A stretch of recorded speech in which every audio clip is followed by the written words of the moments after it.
All right, we're taking a look at the Blue Demon 308LFC-0 stainless steel flux cord wire. This wire is a gasless flux cord wire that can be used to weld all 300 series stainless up to 308. It can also be used on 430 stainless steel. All right, this wire is to be used with direct current electrode positive or reverse polarity, whatever you want to call it. This one I'm going to weld with today is an 035. It's 120 to 150 amps, 350 to 450 inches per minute, about 24 to 27 volts.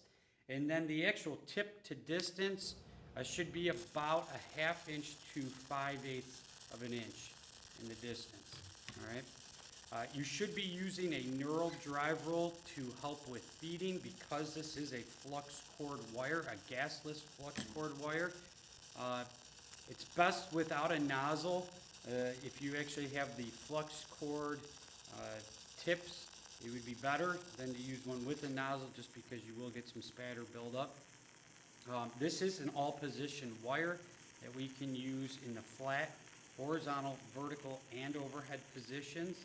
It can be used as a push, pull, stringer, or weave pass. So you can do forehand, backhand, straight stringers, or you can actually use a manipulation to spread out the wire, help the toes wet in a little bit better. It has an easy to remove slag, but best to wait until the piece is slightly cooled. It'll make that slag become easier to remove because the base metal, the stainless, which holds on to its heat for a longer period of time than steel, by the time it starts to contract, give it a little bit of time, and then that slag will come off a little bit easier with this actual wire. So what I did is I put together a handful of joints, and I'm going to show some arc shots so you can see how to weld with this Blue Demon stainless wire. Thanks for watching.